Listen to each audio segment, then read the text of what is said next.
বন্ধুরা, আমি সৈকত চলে এসেছি আবার একটা নতুন ভিডিও নিয়ে। আর আজকে আমার বিষয় হচ্ছে ওয়েব সিরিজ রিভিউ। তো হইচই ওটিটি প্ল্যাটফর্মে একটা সিরিজ দেখলাম, যেটা ডিউরেশন 2 ঘন্টা, 2 ঘন্টার মতন ওয়েব সিরিজ। তো 6টা পর্ব বিভক্ত, এবং এই ওয়েব সিরিজটা আমার অন্যরকম লেগেছে। এবং হইচই প্রত্যেকবার মেয়েদের নিয়ে আলাদা একটা কন্টেন্ট আনে।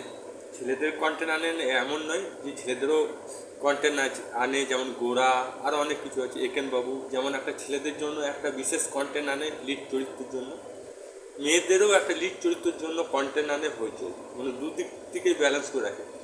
আর সত্যি কথা বলতে, যে হইচই যে কন্টেন্টগুলো, সেগুলো খুবই সুন্দর হয় এবং বিভিন্ন ধরনের কন্টেন্ট দেখতে পায়। এবার প্রথমবার অ্যাকশন থ্রিলার একটা কন্টেন্ট দেখতে পেলাম, সেটা হচ্ছে ডাইনি। তো ডাইনি যে কন্টেন্টটা খুবই সুন্দর। আর মিমি চক্রবর্তী খুব একটা ভালো গল্প চয়েস করেছে। আমি এর আগে মিমি চক্রবর্তীকে এত সিরিয়াস অভিনয় করতে দেখিনি। আর হইচই ওটিটি সত্যি বলছি কন্টেন্টের 1 নম্বর। বাংলা, পশ্চিমবাংলার মধ্যে যদি কন্টেন্টের, যদি ওটিটি প্ল্যাটফর্মে যদি কথা বলতে হয়, তো হইচই 1 নম্বর আছে। তো আসল গল্পে ফেরা যাক।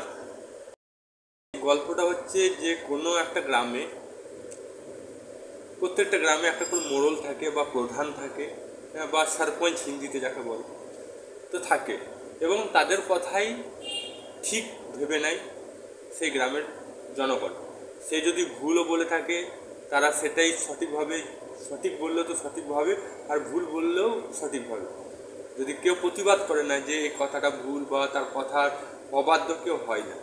এবং এখানেই হয়েছে মেন সমস্যা। তো প্রত্যেক গ্রামে বা শহরে, শুধু গ্রামে নয়, এটা সব জায়গায় হয়, যে অন্যের কথায় ওঠা বসা একদিকে যতটা ভালো, একদিকে ততটা খারাপ। তো এখানে কোনো এক গ্রামে একটা মোড়ল আছে। সে মেয়েদেরকে শোষণ নিপীড়নে করে এবং তাদের মেয়েদিকে নিচে ডাউন করে রাখে, যাতে তাকে মান্য করার জন্য, অন্যকে ছোট করে নিজেকে বড় করার জন্য এই একটা পদ্ধতি করে। প্রত্যেকটা গ্রামে বা প্রত্যেকটা শহরাঞ্চল, সব জায়গায় হয়। সেটাই হচ্ছে এখানে গল্প। এখানে ডাইনি বলে কিছু হয় না। সমাজে কুসংস্কার ছড়িয়ে পড়ে মানুষের মধ্যে, এবং সে কুসংস্কার যদি একটা প্রধান মানুষ যদি ছড়িয়ে দেয় প্রত্যেকটা গ্রামের মধ্যে, সেটার প্রতিবাদ করার জন্য একজন নারী ক্ষমতা আসে। তার নাম হচ্ছে মিমি চক্রবর্তী, এখানে অভিনয় করছে। এটা 2 বোনের গল্প, এবং 2 বোনের গল্প শেষ পর্যন্ত কী পরিণতি হয় সেটা জানতে গেলে আপনাকে হইচয়ে এই সিরিজটা আপনাকে দেখতে হবে। যে এই ওটিটি প্ল্যাটফর্ম দেখার সময় কানে ইয়ারফোন লাগিয়ে রাখবেন, কারণ এখানে অনেক অশ্লীল ভাষা কথা বলা আছে, অনেক কাটাকাটি সিন আছে, মারাত্মক মারাত্মক কাটাকাটি সিন আছে, যেটা যাদের হার্ট দুর্বল তাদের না দেখলেও চলবে। আর যদি দেখে থাকেন, কানে ইয়ারফোন লাগিয়ে, সবাই সামনে দেখার মতন নয়, কারণ প্রচণ্ড পরিমাণে স্ল্যাং ল্যাঙ্গুয়েজ ব্যবহার করা হয়েছে।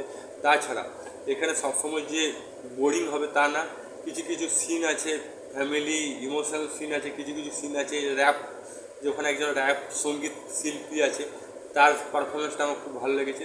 এবং শেষের দিকে পুলিশের যে এন্ট্রিটা হয়, শেষ সিনে যে পুলিশের এন্ট্রিটা হয়, সেটাও খুব সুন্দর হয়েছে। কমপ্লিট ওয়েব সিরিজ, মানে গল্পটা পুরোপুরি সম্পূর্ণ করা হয়েছে, এখানে কোনো ভাগ নেই। দ্বিতীয় সিজনে নতুন গল্প আসবে কিনা সেটা আপনাকে ভবিষ্যতেই বলবে, তবে গল্পটা পুরোপুরি কমপ্লিট স্টোরি। আর শেষ সিনে যে পুলিশের এন্ট্রি নেওয়াটা, সেটাও খুব ভালো লেগেছে। তো বেশি কিছু বলবো না, এইটুকুই। আমার তো ভালো লেগেছে, আপনাদেরও ভালো লাগবে। এবং সামাজিক একটা ওয়েব সিরিজ, সমাজে প্রত্যেক মানুষকে দেখা দরকার, আমি এটাই রেকমেন্ডেশন করব। তো যদি ভিডিওটা ভালো লাগে তো লাইক করুন, চ্যানেল তাহলে সাবস্ক্রাইব অল বাটনে প্রেস করুন, ফেসবুকে দেখলে পেজটা ফলো করুন, আর আপনার মতামত কমেন্ট বক্সে লিখে জানান। আবার দেখা হবে নতুন কোনো ভিডিও নিয়ে। তো জয় হিন্দ, জয় ভারত, ভালো থাকো, সুস্থ থাকো।